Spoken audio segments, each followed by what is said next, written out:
ไม่ได้เปิดโคแล้วนะออกแบบมันตั้งสุดนับย้ำเสียจะลงเขาสองทุน2 ป้าเสียมการนับย้ำว่าเสาสะปิญญาสามีแดงคงเลยเสาคู่ตั้งวัดตั้งเสียงมีดังขอบใจอย่างน้ำลูกเห็นเขาลูกต่างวันต่างเมืองผัดการผัดย่องเหมาสอนเห็นดีในถ้ามีถือดังเขาเหมือนจังจะได้ปันขบวนอดตะปอดตอนนึงในวันตั้งสวดมีดังหงสมเต้อันตั้งขาเคตัดว่าเส้นไหนเสาเขาตั้งหมดตั้งสิ่งพร้อมปะเมื่อไกลต้องไม่เหมือนสองต้องเสียลงว่าตาตีเลยตั้งหูปิญญาเนี่ยมีหลายเมี้ยวฉี่เมี้ยวเสียลายขาล็อกลายขาปิญญาเนี่ยมีหลายเมี้ยวเปียกเมี้ยวขาได้แต่ใครปลูกแน่กว่าเนาะนะขาได้ใครปลูกเว้ยขาได้เป็นเสียโพสันละมีไว้ตึกสอนลิกศาสนาปณะเวียงเมืองในปีขาไปก็มีปังพึกปั้นเส้นไหนกับเนาะถูกคุณพ่อเนี่ยมีอยู่เดียวมาปล่อยกับทีเลยมาพบตัวเขาของบุปผาเนาะขาไปก็มืออยู่เดียวหอยในยังเปลี่ยนแต่เป็นเสียสุขับตั้งเสียปิญญาสามีตั้งเขาขาก็ยังปกป้องศาสนาจอมกันเสียสุขับในปังพระเนี่ยสองอันบุญคือกันให้เต็มเมื่อแล้วเนี่ยให้ก็เป็นศึกเนี่ยเถอะเสาเขาบุปผาให้เลยผู้ไว้ข้าพี่เคยว่าได้เฮ็ดสังเลยเสาเขาเลยเห็นปิญญาอันนี้ให้เสาเขาผู้ไว้ลักนี้ให้ป่องใจง่ายว่า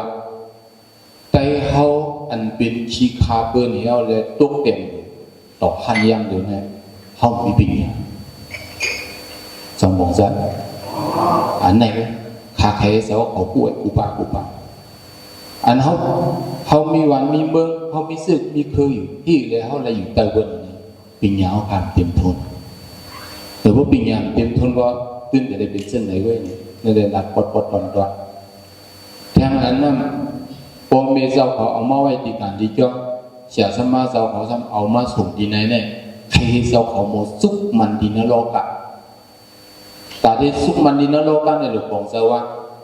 พอเมเขานั่นเกิดไว้เขาเหี้ยตีขันเลี้ยงเขาต่อเขาปดตายพอเมสังไปตายกำลือเลยเมืองคนจะไม่มีปองเจ้าเนาะอันไหนเจ้าเขาในหลวงไว้เสียแข็งแล้วเลยคัดเจอเฮียนปิญญาสู่เจ้าเขาเฮียนอะไรกว่าอะไรไปเลยปกไปอยู่ดีเจ้าเขาเต็มทนขิงขาข้าวยังมันก็เต็มทนอายุเจ้าเขาป้วนอะไรใครหายเฮียนปิญญาก็ไม่ได้ฮะอันนี้ให้เจ้าเขาปองเจ้าไอ้กูป้าเจ้าผู้หลงเปลี่ยนไว้ลองไล่เฮียนปิญญาเนี่ยมันจะว่าปุ๊บ6 ปีเนี่ยสังว่าเจ้าของเกี่ยวกับศาสนาอยู่เท่าดีเนี่ยการสอนที่นั่นเนี่ย6 ปีเนี่ยเจ้าเขาจุกมันอะไรดีในโลกาอันนี้เจ้าเขาหลงปองใส่โลกเขาใส่นะเมื่อพ้องไอ้ขิงไอ้ใหญ่เขาตึกอะไรเฮียนอะไรในเฮติกอย่าไปขั้นใครว่าใช่ไหมพวกขั้นดีอย่างตีอื่นเนี่ยขั้นอื่นในสองนี้เพราะเขาขั้นมากเนี่ยเขาได้เป็นคนอื่นว่าจังว่า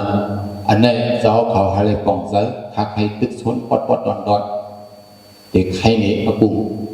ชาเอาพาชาตีโลกะแต่เรียกเป็นโปโกคนไว้ตึกสวยกูเวียงยังไว้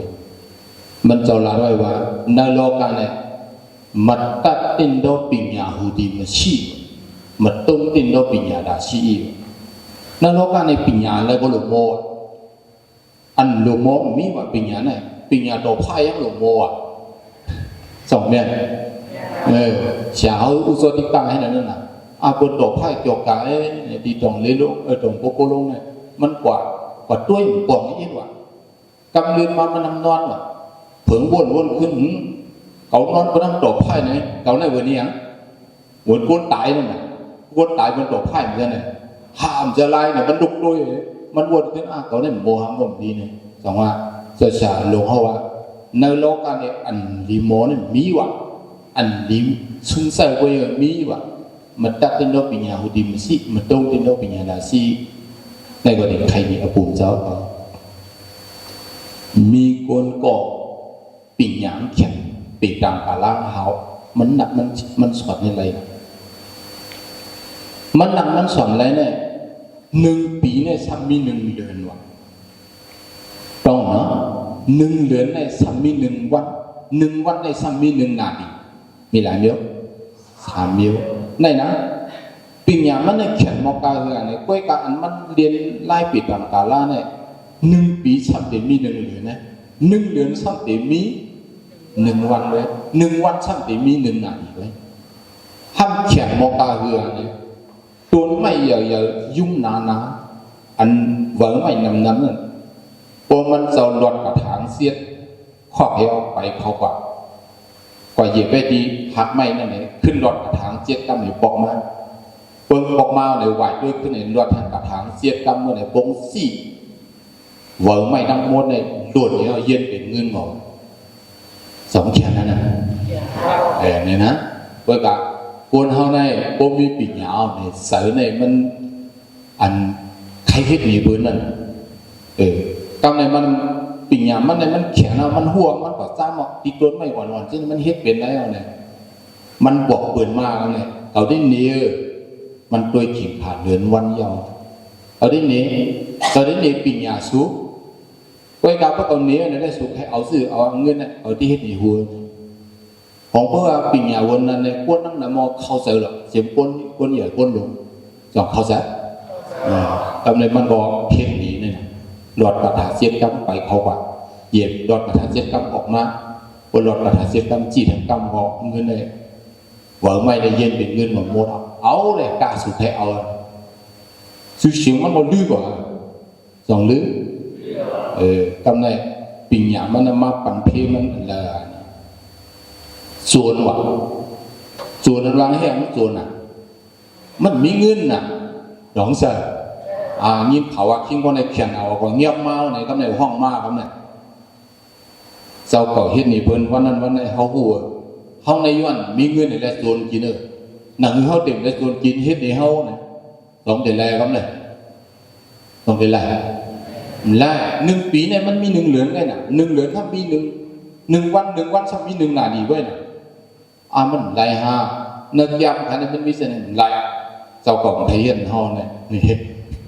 2 แบบกำเลยเฮ็ดอะไรมันไหลทาอันมันนึกยามคันมันมีไว้ยิงปีเนี่ยมันมี1 เดือนปีเดียวมาได้เฮ็ดวันนั้นไหลโหลดแต่เดี๋ยวเนี่ยนี่คนลาดีๆไหลเอาคนเจียนบันโน่นเลยกำเลยปิญญามันแฮะญามันขึ้นเปลี่ยนเพลงมัน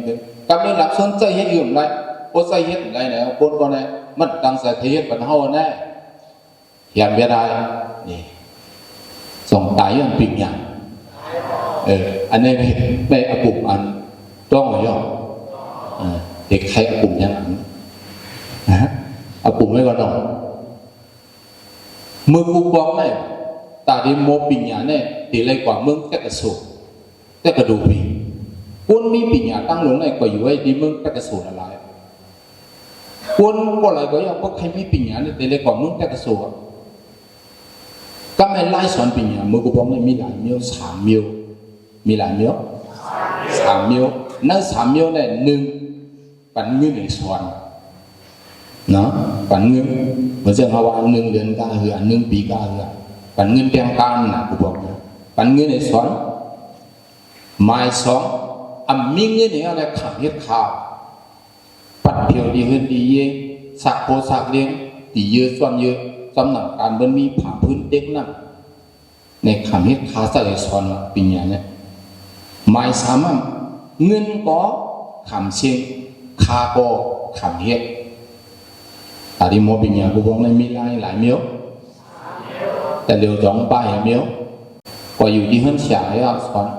ก็เพื่อปิญญาใครมองอะไรคาใส่ก็เด็กขำเฮ็ดเงินก็เด็กขำเสียงในเอาลายที่3เนี่ยสอนเข้าดัง3 ปีหลายปี3 ปีนั่น3 ปีเนี่ยในเขา2คนเนี่ย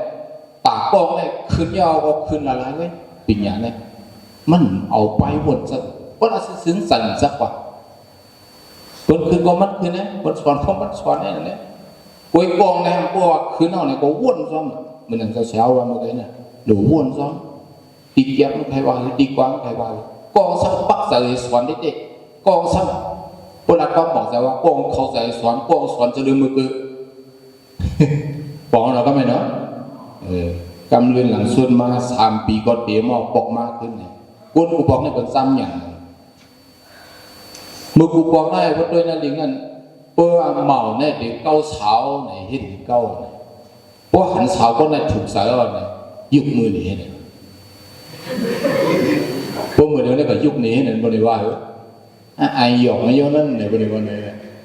พอยุกมือหนีเนี่ยก้นกูบอกเขาเนี่ยเพิ่นไม่ปีเนี่ยมอกาเลยพอยุกมือหนีเนี่ยบอกว่าตัวเลี้ยวตัวรอดตัวเลี้ยวมีอยู่5เหมือนเช่นสมมติว่ามีจู5สมมีโผ5ที่บนไต้หวันเนี่ยวันนั้นยิ่งกำตามมือหนีเนี่ยได้อันนั้นขามี2มี2เยอะอยู่มากเก้า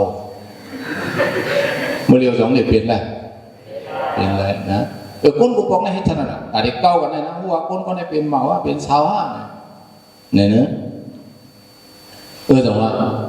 ก้นเนี่ยปีนี้โมมาเขาทั้ง3 ปีแล้วเนี่ยบอกมาซ้อมตั้งแล้วเนี่ยไปเมื่อกูบอกเนี่ยเป็นไปเอาเนี่ยไปตั้งมาเอามันนอนเครื่องไหนมันนอนอยู่ที่จ่าโฮมไม่พอวางอยู่จ่าโฮมไม่เขานอนอย่างนั้นก้นรับเหตุตื่นมาเนี่ยเขาซ้ำอย่างไปก็2 คนหันไว้มาผึ่งโด่งมาเลี้ยงโด่งนอนไว้แต่ก่อนมีป้ายวนมันเขาใส่ป้ายปิญญาเสียมันเดียบเพี้ยนซ่องเสียนั่นมันว่าเช้าก็ปิญญาเตรียมทนเขาก็ปิญญาเตรียมทนเขาซ้ำอย่างนั้นมา2 ตัวนอนในตัวเลยลูกตั้งก่อนนั้นเลยลูกว่ามาเลี้ยงดีลูกตั้งพาเฮียงเลยเช้าว่ามาเลี้ยงดีลูกนักโลกาเนี่ยอันเผยไปเสียงเป็นไพ่จบแม่ภาพในลูกเดียวว่าเช้าวันพี่เราไพ่เนี่ยใครแยกตาใครแยกตาเนี่ยเมื่อมันไปเป็นไพ่เนี่ยได้ควันเดี๋ยวได้ออกตั้งเลยจบแม่ไพ่ขิดแยกได้เราห่อเส้นตาเราเดี๋ยวภาพในแยกตาไว้ก้วยตามมือไพ่ไปลูกนั่นควันเดี๋ยวมันตั้งเลยจบแม่น้องว่าก็เช้าวันเช้าพี่เด้อเช้าวันมาเลี้ยงเดี๋ยวลูกก็ไปสั่งในโลกกันเผยไปเสียงเนี่ยเป็นไพ่ขาได้ว่าไพ่เนี่ยไพ่เรียกกันเรียกมือมันไปซับในได้วันเดี๋ยวได้ออกตั้งขาได้ว่ามาเผยในลูกตั้งเลยอยู่สู้กันมาเผยกับลูกสมัยสู้มันไหนสู้มือสู้ขึ้นเฉียมือปั้นขึ้นเฉียนั่นแหละเฉียเนี่ยใส่กวดแต่ร้องสมัยไหนวะก็ไม่มันในการขาในเขาขามาเฮ็ดปันจอมกันมาเฮ็ดขาใจจอมกันปันเงินเปี้ยงกันสวนหนังกันกล้วยกามันในเขียนในขาในเปี้ยงมันหลงในเฉียวในใจกดรักสวนมันเนี่ยฮะเฉียวมาถามเลยลองหางเลยมันไอ้บอกใครนี่นะเขาว่าเขาขาซ้ำอย่างนั้นนอนวันนี้ดุมามีมาเลี้ยงอะไรมาเพิ่มเขาว่ามาดูเลยดุตั้งมันสมองมาเลี้ยงดุตั้งเขาว่าเฮ้ยเลยว่ามาเลี้ยงดุตั้งในโลกอันนี้อันเผยเป็นสิ่งนี้เป็นไพ่เพื่อไหนขาสมบัติไพ่ในมือไปซับในได้ตึ้งออกก้อนตั้งเนี่ยทำมาผึ่งเดี๋ยวลูกมันตั้งเลยเขาว่าเส้นอะไรมันชุ่มขาแบบนี้เนี่ยเป็นน้ำเพื่อเขาหูร้องมองหน้าเนี่ยเสียงว่าตีขึ้นสอนมันขึ้นว่ะก้อยกำมือกุ้งเนี่ยเขาใครอาบน้ำนายก็กุ้งว่ะน้ำนายหนองนายฮะมันดีกว่าหาน้ำนายนะโก้ในนั่งให้โก้เนาะนายเอาน้ำนายในตีขี้เอาเนี่ยถ้าจะเป็นข้าวปั้นหรือว่าเนาะก็แม่นอนว่าอันเอาอะไรน้ำนายเนี่ยมีนอนปุ๋ยจังเนี่ยมันว่าคำได้5 เด็กคำนอนกัดมันได้ถอดชื้อเสียงพักก็เผาผมเนี่ยถอดเสียงเนี่ยเอาป่วยไว้หนูยุ่งหมดน้ำนายเนี่ยตรงคนน้ำนายตรงวันไหนว่ามันจุบไว้เนี่ยยื้อยาวไหนหมดด้วยเสียงหมดก่อนเนี่ยมันมีปลายวนเนี่ยมันปักใส่มันเข้าใส่หรืออันไหนมันวนเอาปลายวนมันแข็งก่อนนั้นว่าน้ำนายได้ตีหยาพังแดงเนี่ยหวานจะพัดหวานเนี่ยเอาปีนไม่หมดหรอกเอาปีนในตุ้งนั่นน่ะเป็นปุ้งเป็นหวานเป็นอันเรียกอันเดียวนั่นเลยเจียนก็ไล่ใช่ไหมสองน้ำนายเด็กตุ้งเหมือนผลตัวมันนอนผลพอก่อนนั้นเนี่ยนอนอะไรมันเฮ็ดเนี่ยเปลี่ยนอะไรของเนี่ยทำได้มันดีอยู่เปลี่ยนยังไงเมืองเลี้ยงลูกมาเนี่ยเมืองเลี้ยงไอ้เนี่ยได้นอนอะไรพวกเมืองจำเลี้ยงมามันบอกปั่นส้มนอนกุยกับแม่ตีมือ2 เต็มของนอนกุยสุดเรื่องวนไปวนมัน อยู่ยังอะไรยาวกับปันปุ่มเลยมันโตมาไตกองลูกคอนทั้งในลูกคอนทั้งในสองเนี่ยมีมอยหวานน้ำเลี้ยงงอกแล้วอ่ะนะมันมีอะไรหรอกเนี่ยผมว่าป้ายวัวเนี่ยว่าเนี่ยปุ่ม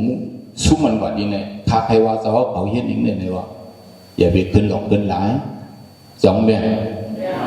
เขาเหตุการณ์เขาหลบวนซ้ำหัวถามงามเฮเตียมเนี่ยเพราะเจ้าคู่เขาเหนียวเขาหมป่งใจเขาเด็กถามด้วยเจ้าคู่เขาสิเนี่ยถามด้วยไตก่อสิเนี่ยมันใครวางเด็กมันป่งหางเด็กเพราะเขาหมป่งเนี่ยเขาหลุดคัดแต่ให้ป่ง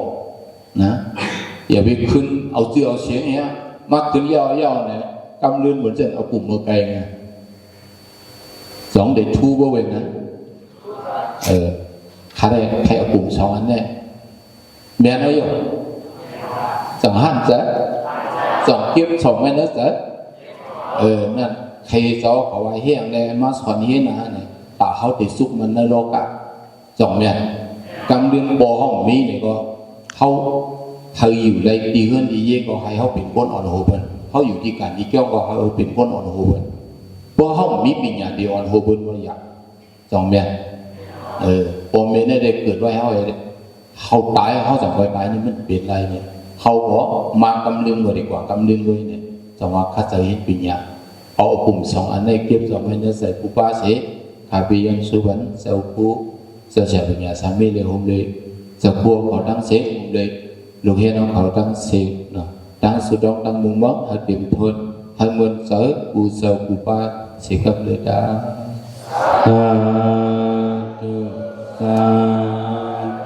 สาธุยินจงขอบใจนำเนื้อนำดิฉันเจ้าก็สันลาวพาแก้วสัน